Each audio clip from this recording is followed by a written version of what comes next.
Ladies and gentlemen, men of the knowledge industry, distinguished citizens of the world, stakeholders, researchers, students, and citizens of our country. It's a pleasure to be here with the doyen of Nigerian Republic of Letters and dramatist, world figure, Professor Wole Soyinka. It's a pleasure to have you, sir. Thank you. You're welcome. We know that you had said a lot about the role of the writer in society, and we need not dwell on this. That many see you as an icon inspired and invigorated by African mythology or mythologies. Some others would like to see you as an avatar. Now, how do you see yourself in the context of knowledge production? You're a mythographer, you're a typologist, you're a teacher, and a reformer. Well, I like to continue to see myself as a continuation of what I was as a child. And that was a being of limitless curiosity. In other words, almost like an eternal student of humanity, of the very phenomenon of existence. And once I approach myself that way, I am at ease with whatever I happen to be preoccupied with at the time. One is a member of society and therefore a citizen with obligations to other human beings. And one is also influenced and imposed upon, inspired by the phenomenon one.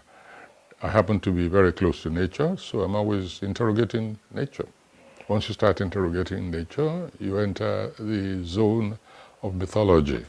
And then that makes its appearance, if you're a creative person, in whatever medium, unavoidably. I mean, you respond to what you also are a part of. So the question which you ask is a very large one, and which I can only answer in that vein, that I'm an eternally curious individual. But that leads me to matters of tenets, matters of faith, matters of belief. Now, you remember that you put together the tenets of Orisha, and you anchored it on the fact that this is the source of being and becoming. I also know that when you were young, when you were a boy, a schoolboy, you were in the choir, the church choir, and you also saw that part of the faith from some other part of the world. How do you reconcile these? You're universal in many respects, I know. How do you reconcile these? Again, it's part of that element of curiosity, that, what is the meaning of existence, to what end, and what role does nature play in human existence, social existence, even in the evolution of existence. Because all religions, whether you like it or not, actually stem from, shall we say, consciousness of the imponderables around us, mostly captured in nature expands, what makes things grow, what kind of affinity one feels toward other growing elements, and so on. This is how religion really begins. And then this is how spirituality, let's put it this way, let's use that word, spirituality begins. Then there's the politics of spirituality, which terminates in constructs such as religion. And when you enter the politics of religion, then you're on very, very combative grounds. Spirituality is something which you have in the interior, which you respond to phenomena. But when you structure, then you have religion. Once you have religion, you have politics. And as a learner about existence, constantly probing, I've always found it very curious, even as a young person, that any structure of religion should believe that it has the absolute monopoly and authority of truth. I find it totally unacceptable. And when you're in a society in which there are different groups who either organically, from their own interior existence, or from encounters with other structures of religion, now trying to impose their own adopted structure on the rest of it, then of course for me it's a declaration of war, but not hopefully war as in Boko Haram. No, just war of the mind, war of the spirit. In other words, you say, I want equal space. Why should an intruding, however attractive, seductive religion, why should it lord it over the antecedent structures of spirituality in that area? What right has it got? So the university, what you refer to, it's something which had always nagged me, especially, I forgot to mention, my curiosity when I was a student in Leeds and in Europe led me to actually interrogate many of the other religions we speak of today. Off duty, I attended the one, I think probably just one mosque existed in that part at the time. Then I went to a Jewish temple. I attended services. I was always asking questions and joining others, in their own mode of spiritual worship, trying to arrive at an answer for myself. And of course, also studied religion, clinically, if you like, academically. You cannot help but do that if you are in literature, or you are in history, or indeed in geography. There's nowhere you will not encounter aspects where religion has influenced the mundane activities of humanity. So it all began from there.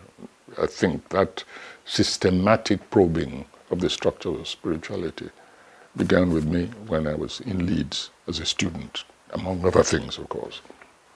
And so to come back here and find Christianity had its own, Islam had its own, Seventh-day Adventists had their own, Pentecostals had their own, Aladura had their own, everybody had their own. I said, wait a minute, I've studied these things. Where is mine? Where is ours? So that's when I insisted we must have a structure which catered for the traditional religion, especially the one in my own area, the Orisha worship. Let's go into it. Let's see what there is. And at least let's create the platform for those who believe in it to follow. And we will also interact and then see we can bring things together, live harmoniously. Look at what's happened recently, in which one fanatic, who calls himself an emir in Ilorin, prevents the traditional call it worship, festival, procession of a traditional religion among the people who were born into that religion. I ask myself, what kind of mind is that? What kind of society is it? And you and I know that it's that kind of fanaticism that leads eventually to Boko Haram, to ISWAP, to the killing of students who are alleged to have blasphemed a prophet who's a human being. And it's not the first time. It's become a pattern. It's become virtually well-placed. And you have well-placed people actually saying, yeah, it's okay. That girl deserved to die. I mean, what kind of society is that? And so I made my usual statement. And for me, I'll be collaborating with people of that religion to strengthen the worship of the Orisha. Or if it's in the Igbo area, Allah, Amadiora, Ikenga, whatever.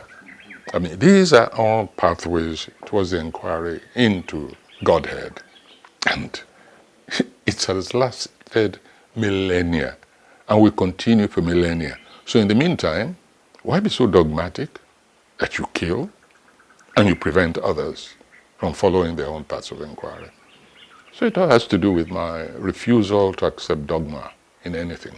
And to go to an extension of what you just said, if you think of colonialism and its mission, it has come in various forms, some in terms of religion, in terms of education, in terms of dogma, in terms of beliefs, and in terms of governance as well. It's come and taken over the entire hemisphere of people who are indigenous or autonomous to a particular location. They simply come and lord it over them and subjugate them and then say that they are answerable to them, other human beings with a single head on their shoulders, just like those they met What is your reaction as literature, of course, post-colonialism, colonialism, but apart from slavery, colonialism, post-colonialism, it's been an issue in literature and themes. How do you react to this, especially in your own works? Well, I think if we're frank, when I met genuinely, genuine believers, whichever religion. At the same time, however, we know there exist preponderantly those for whom religion means, one, power, two, business. Those two, they're there. And there's no good anybody pretending that religion has not spawned these shall we say, spiritual preoccupations of humanity. And nobody can tell me, should dare even suggest that some of the so-called world religions, call them, whether they call Christianity or Islam, that they have not committed in history and continue in some places to commit the most unbelievable atrocities against human beings. Nobody can deny that religion has not been used to enslave us on this continent and in other places.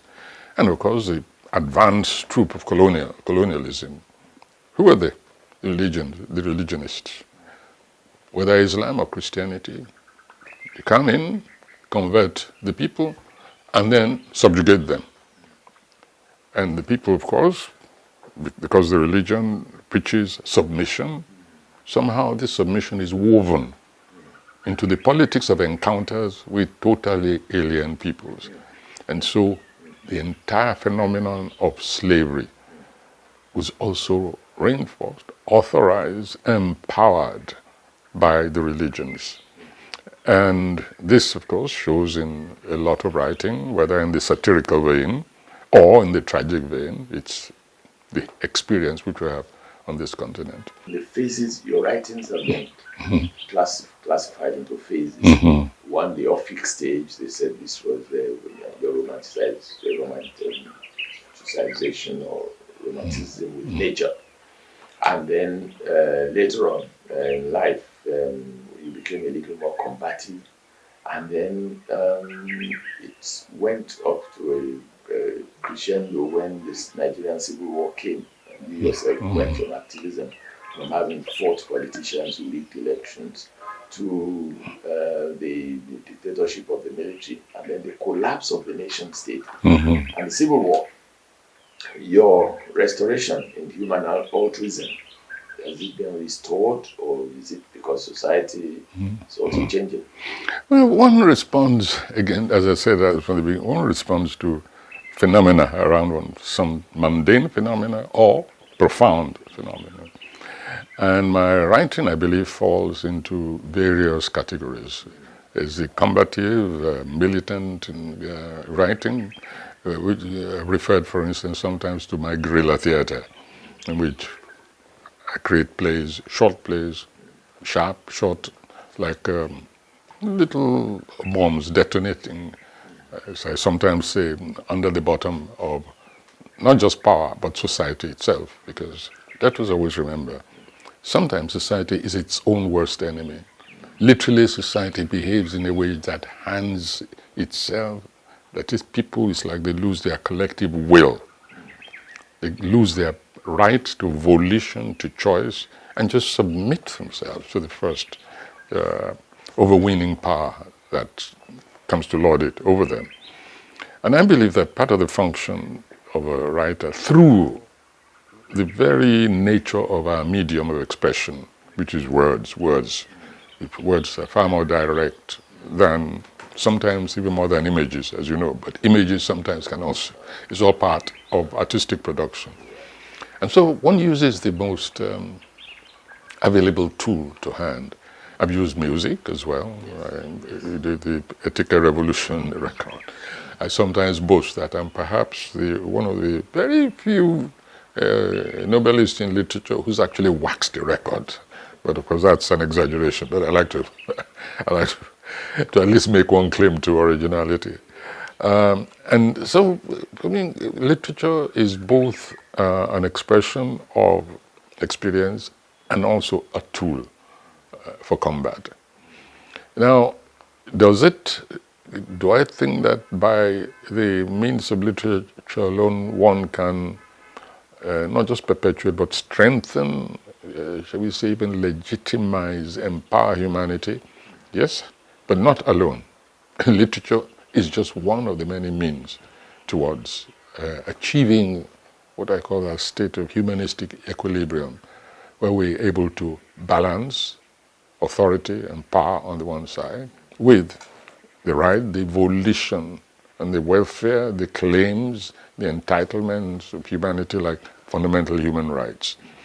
And I believe that literature has a great role and has played historically a great role in establishing and reinforcing that societal and humanistic equilibrium.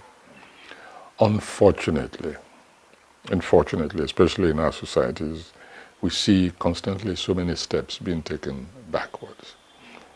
Right now, for instance, I give up inside me from time to time when I open the pages of the papers.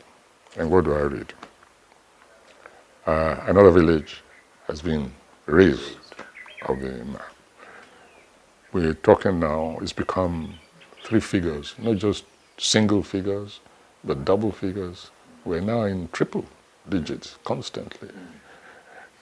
Cities where I grew up, through which I drove when I was doing my research, Kaduna, Plateau, Maiduguri, there's virtually no corner of this country I did not cover when I was doing my research in dramatic forms, everywhere in my Land Rover.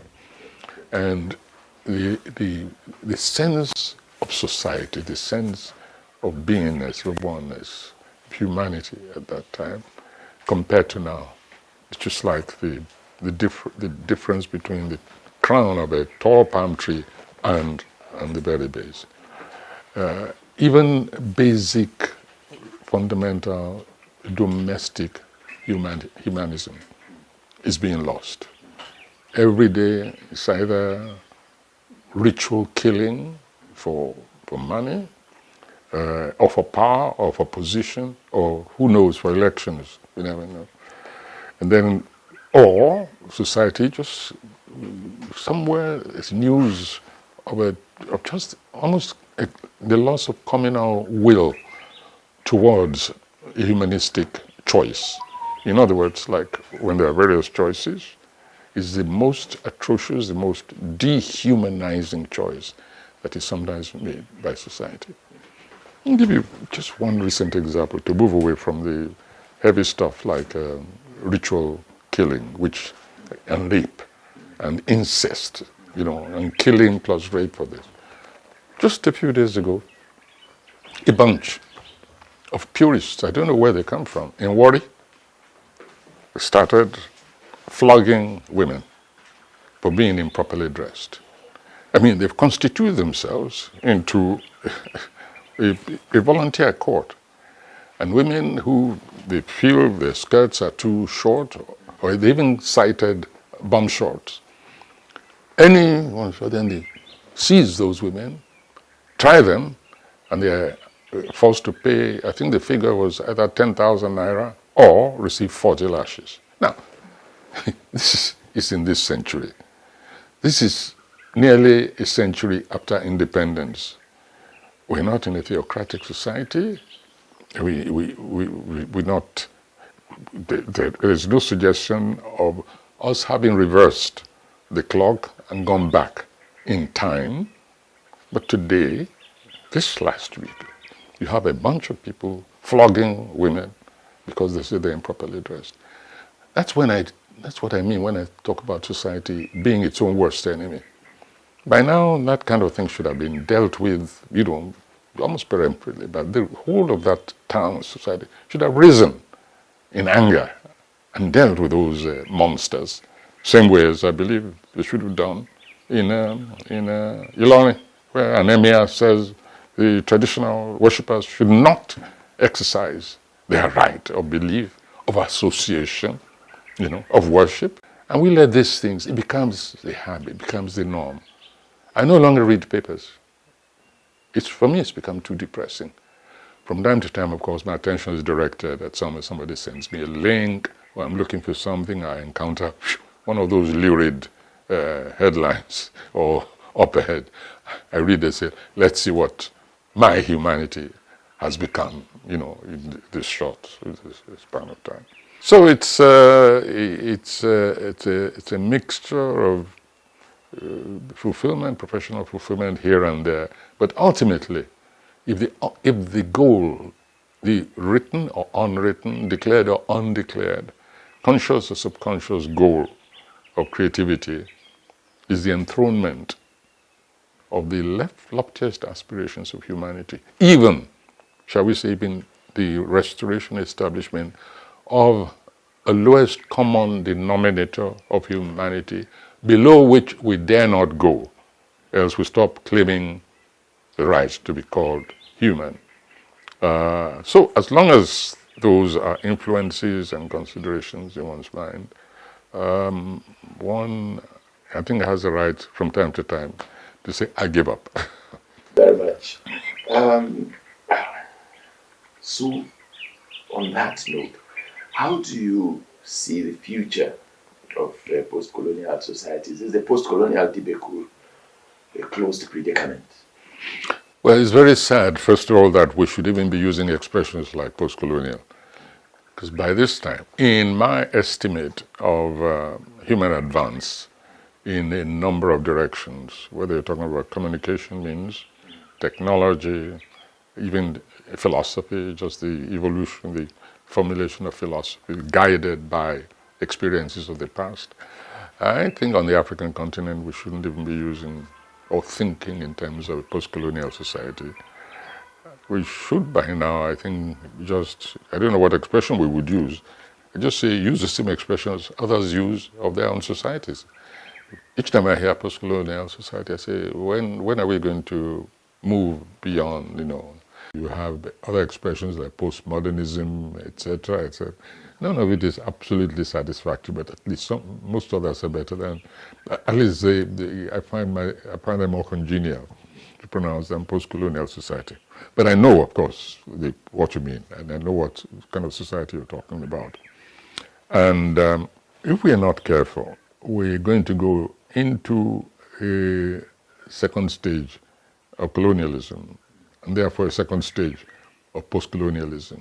But we're going to abandon expressions like neocolonialism or internal colonialism, which we're going through in many directions, as you know, and find ourselves obliged to speak about the second colonialism. I'll explain.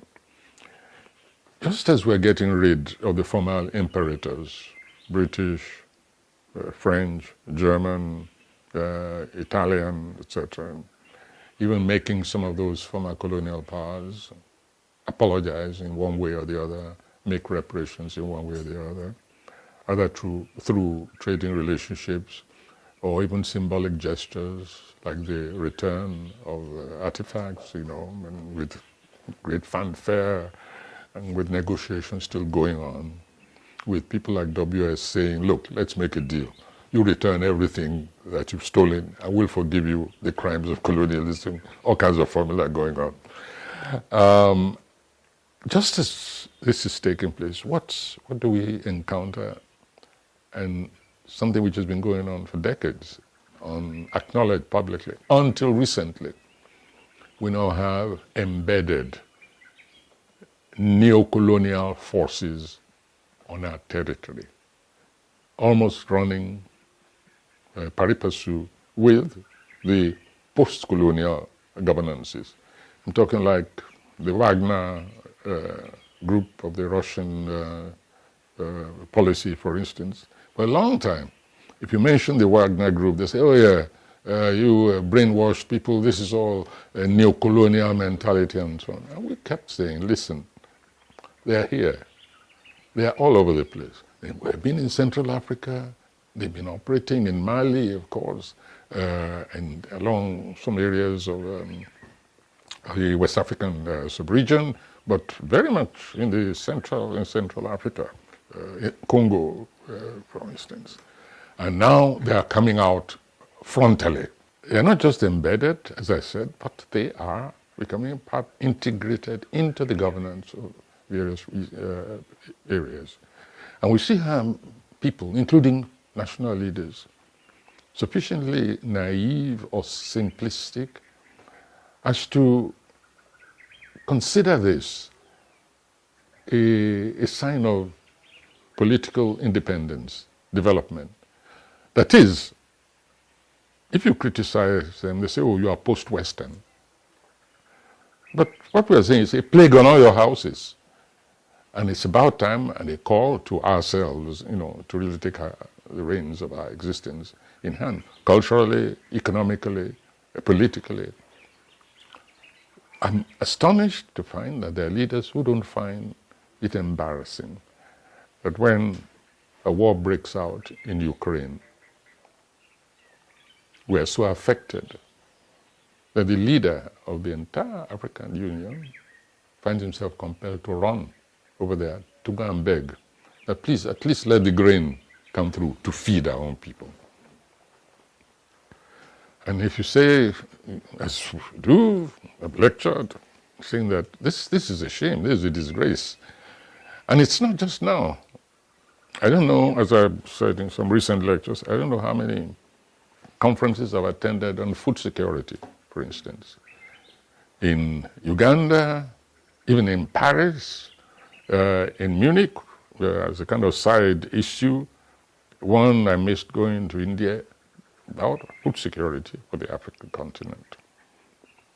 It's embarrassing to say that this continent cannot feed itself, or that it cultivates such tastes that it must now find itself unable to take a principled stance on what is happening elsewhere. Mealy-mouthing about who is right and wrong for me in the Ukraine is just a sign of continued mental enslavement. Aggression is aggression anywhere. Lobbing rockets onto unsuspecting people, even in places far from the war front, is for me a devastating rebuke against humanity. And the African continent still finds itself incapable. I don't even mind. We don't have to speak with one voice. Why should we speak with one voice? We're many peoples in many areas, but at least we have an organization, a union, and the leadership says it likes to speak with one voice. And then you find, just at the same time as the United Nations is telling this powerful nation, Soviet Union, get off the land of your neighbor. It's not kosher, and it's unprincipled, and it's immoral. Then you find a nation like South Africa, which has just been liberated from the most pernicious kind of ideology and governance and oppression, cozying up to that bully and feeling that, oh yes, this is progressive, simply because this is against the West. Why should we choose between the two? Is there no plinth, no moral, political, a plinth of political morality by which we judge and decide our actions? We're no longer capable of that. Everything now is relative to thinking, to the ideologies of others.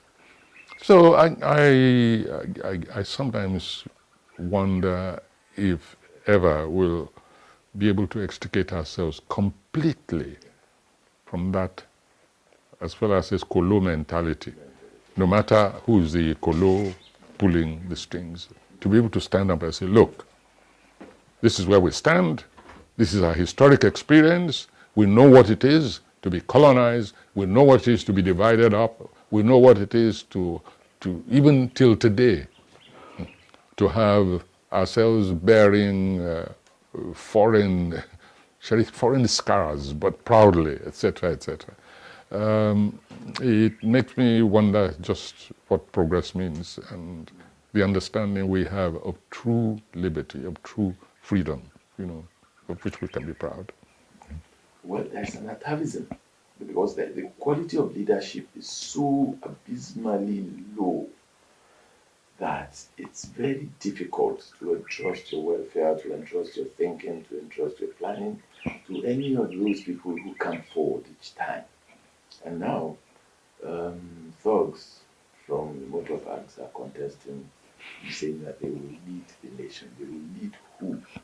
And the universities and the arbiters are lying prostrate, diminished, deprived of their own self-confidence and of their own self-worth.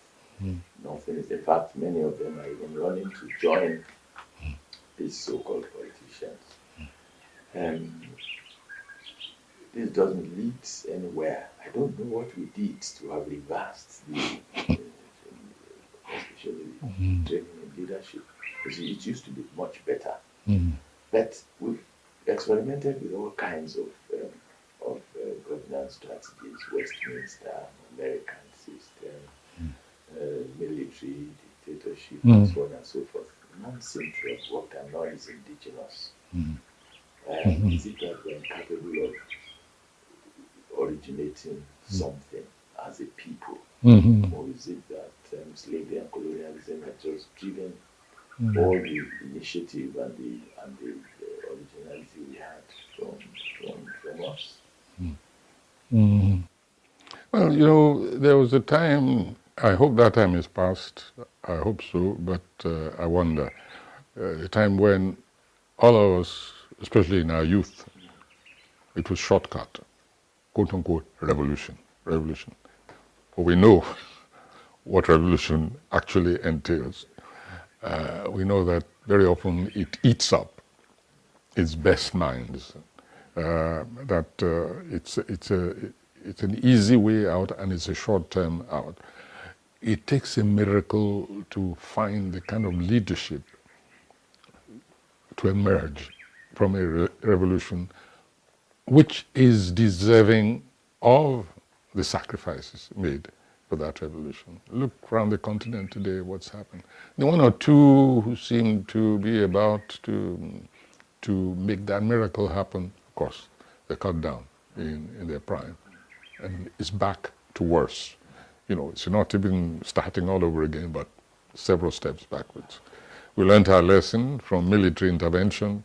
I don't think anybody is, well, there was from people when this think they're not getting what they want, they still call for military intervention.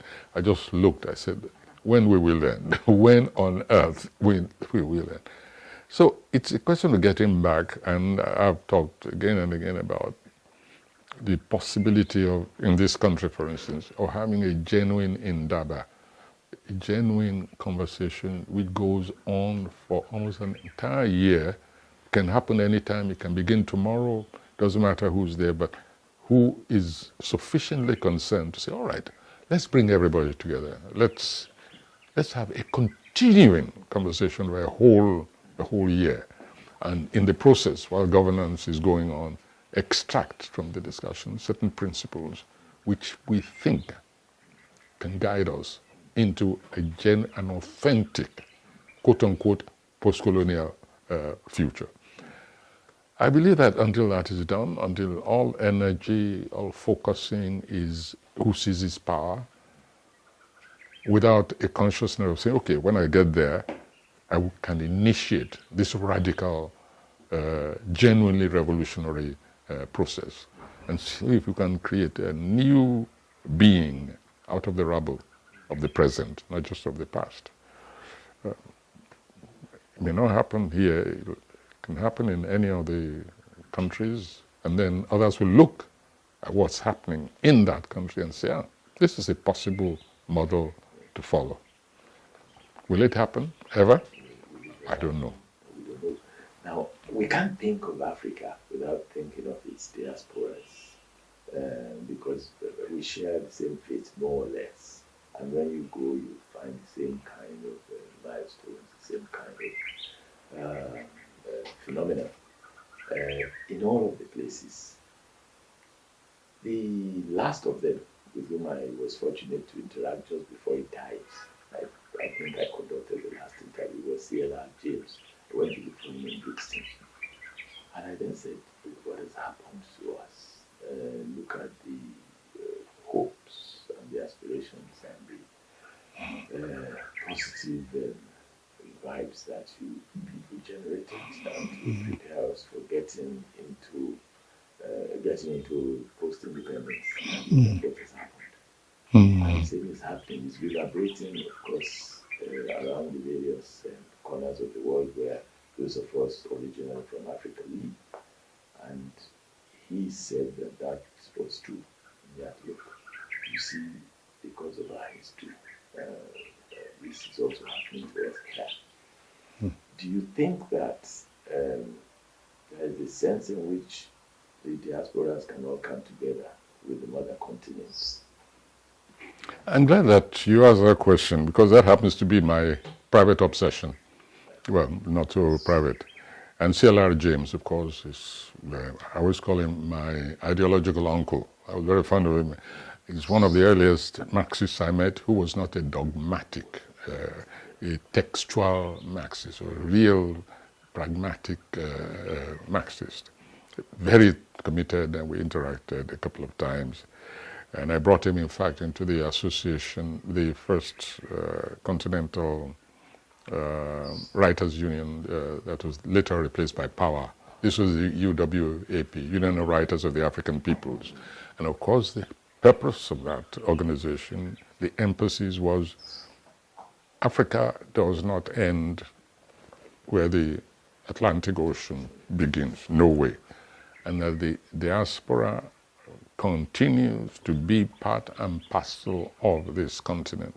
And that we should stop looking north, directly up north, and just look across that Atlantic, moving to the Caribbean, to Latin America, into our own peoples in Brazil, in Cuba, in Colombia, everywhere, Puerto Rico, they're there, even in the United States.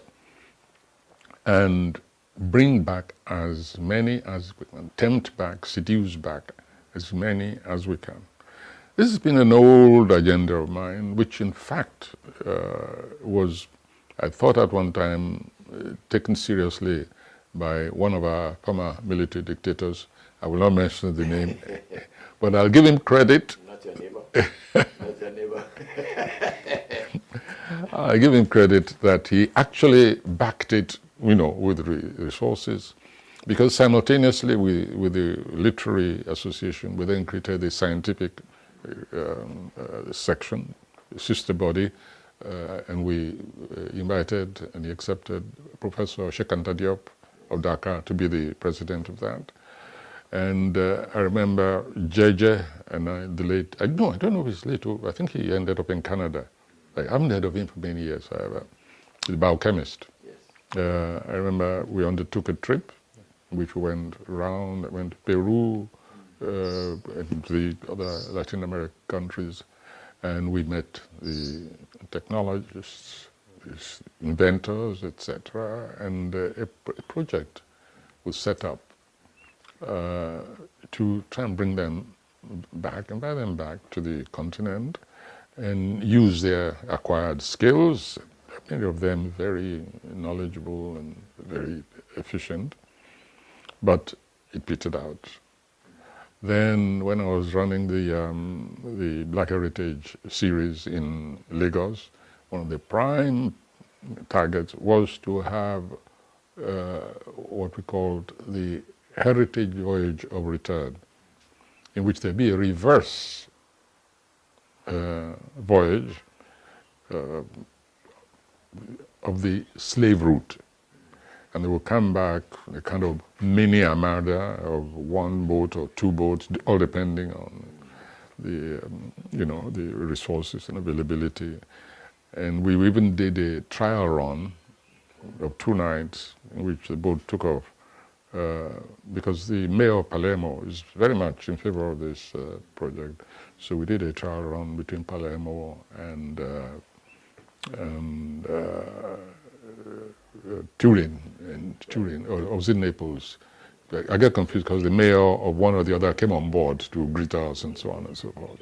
And on board there was Africa. It was an Africa project. We had exhibitions, we had workshops, we had lectures, film projection, theater performances. In other words, the prototype for what that kind of voyage would be, all the way from Brazil, from Caribbean, coming to Palermo, going along the West Coast, ending up in Lagos. And we even got as far as being offered a boat for the purpose. We just couldn't raise the fund. The project has not been abandoned completely, but we just felt that it would serve something beyond a mere symbolic return, that it might end up with more and more people of the diaspora recognizing their ancestry, their origin, and feeling a compulsion towards contributing towards the development of that origin and advancing its existence in a modern society. So yes, I am very much committed mentally in that.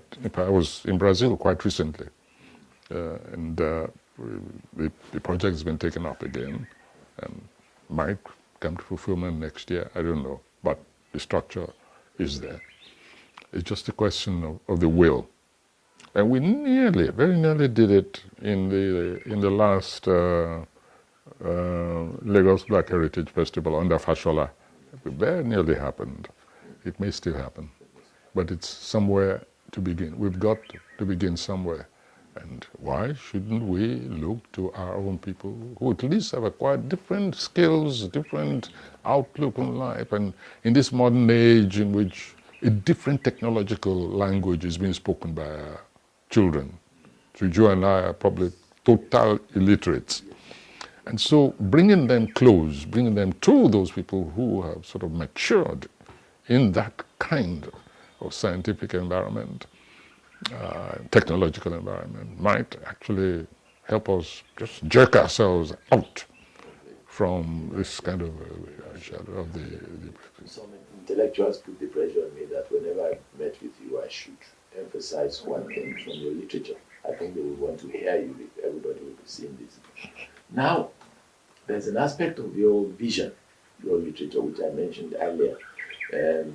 It's in some of your writings, Death and the King's Horseman, The Strong Deed, Black Kai of Euripides, something, Towns of the Forests, but which talks about the heroism, saintly heroism,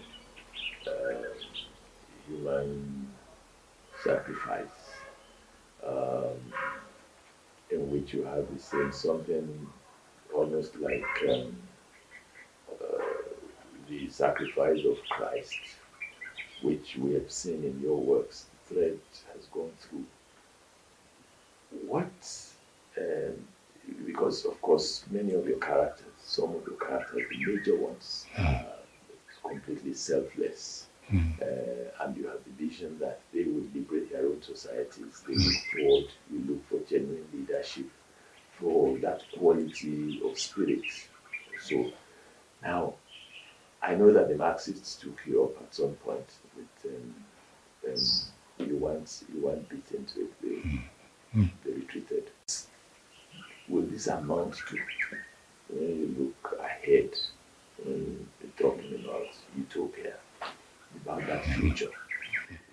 Well, let's first of all de-emphasize the aspect, and this is part of the very lazy reading of the quote-unquote Marxists at the time, the ones I call vulgar Marxists, The aspect of sacrifice is for me usually incidental. But this is dramatic material. This is tragic material when an individual actually consciously makes a decision or makes a commitment that involves that, that ultimate sacrifice of self-extinction. There are two imponderables that you and I know as human beings. There's birth and there's death. You cannot predict birth, for the simple reason that you're not there, you're not around. And one of these days, it's other people who were there when you arrived. The other one is even more, more overwhelming for for humanity generally, contemplation, extinction. And so these are dramatic, the axis of thought, of feeling, which cannot be avoided. People can say, oh, birth doesn't matter, death doesn't matter. They know very well it does. And when you approach, you're already thinking back. These are causes for reflection, and just as with human beings, so with society. The society looks back and says, we're moving towards extinction. What do we have to do? What sacrifice do we have to make? And in crude, primitive societies, the idea was, oh yeah, let's take one of us, simply because they know that this is the ultimate.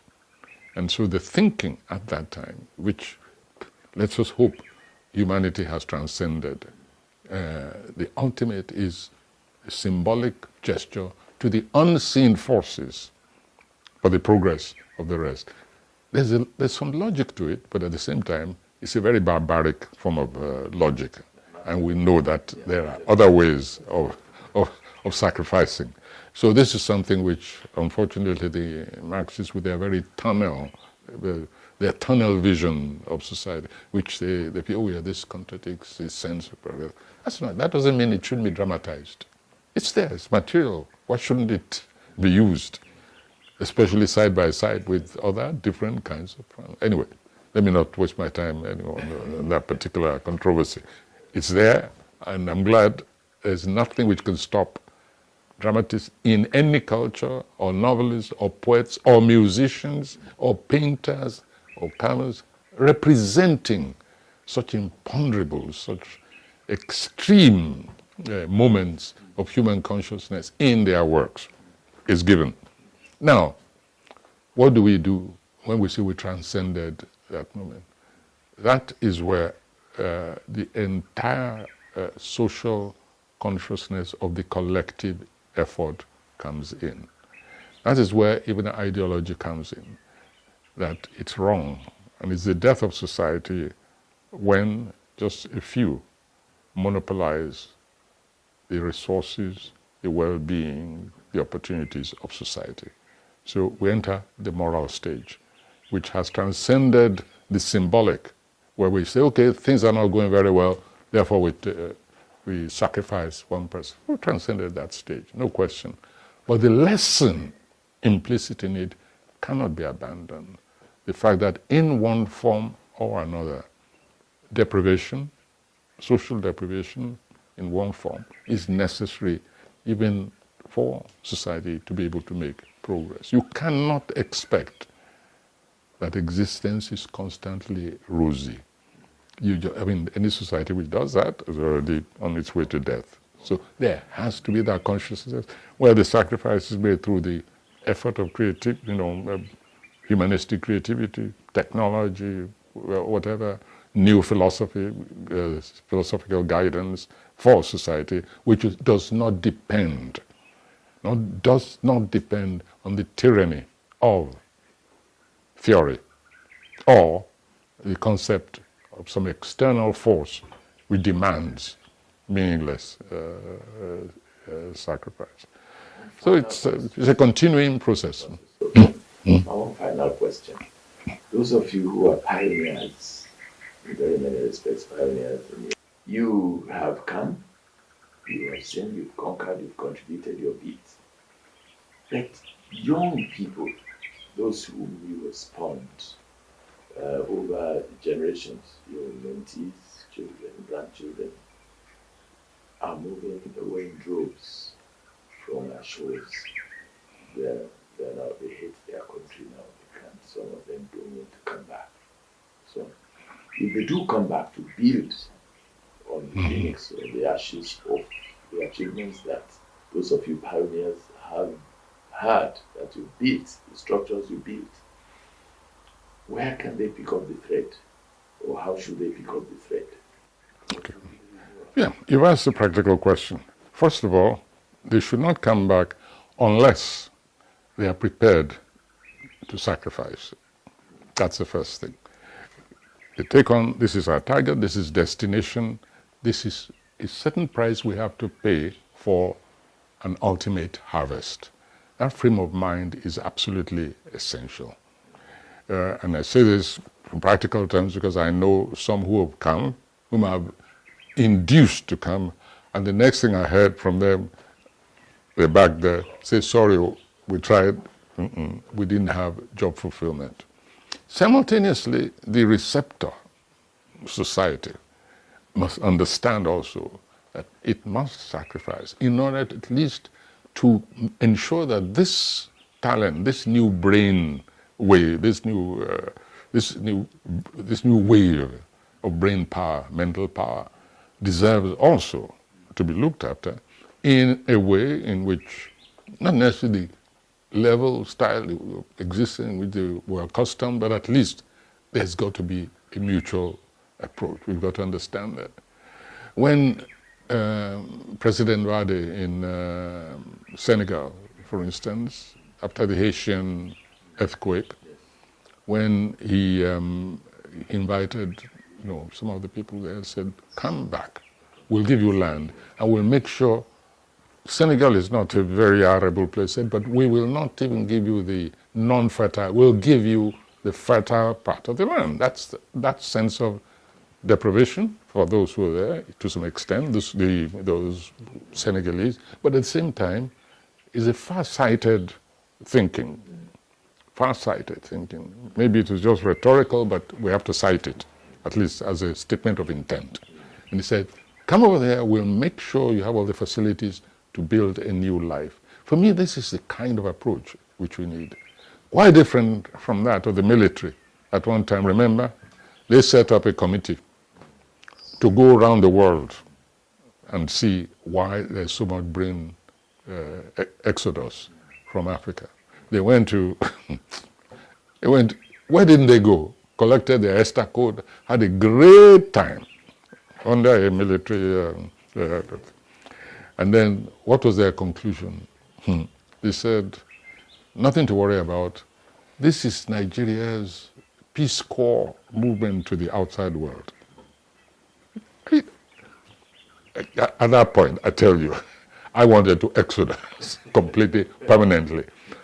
If anybody in their right senses could get up and say that brain power, while others are looking for brain material, technology, whatever it is, artists, we here, with society just deteriorating every day across the axis from north to south, and then an expensive expedition to go and look for people outside, come back and say, oh, it's okay, it's our contribution to this. Sometimes each time I think about it, I tell you, I just go off the bend. But anyway. You are 89 tomorrow. Yes. Soon be 90. And then, well, in my own contribution, when we came here to celebrate your birthday, some time ago, a long time ago, not too long, I said, well, let's look forward to the centenary, friends. Let's continue to. What do you have to say? Me, I just hope nobody finds me tomorrow. Nobody. As you know, annually I disappear. It's the one day which I say belongs to me. I don't want to share it with anybody. So after I've got rid of you, I got rid of all the others, I'm disappearing, and I'm not reappearing until day after tomorrow. Day after tomorrow. So that's my birthday. I always, What's a parting shot? What do you want to say to the world? To all of those who listen to you? Well, all I can just say is don't give up, and always expect the moment when you feel it's about time you gave up. But ultimately, always decide in favor of not giving up. That's all I can say. Thank you, Pro. Thank you so much, Professor Wole Soyinka. Great poet, dramatist, in fact, perhaps the world's leading dramatist and writer. We're grateful to you, and we know that you'll always be there. Thank you very very much. Thank you very much. Thank you very much. You're welcome.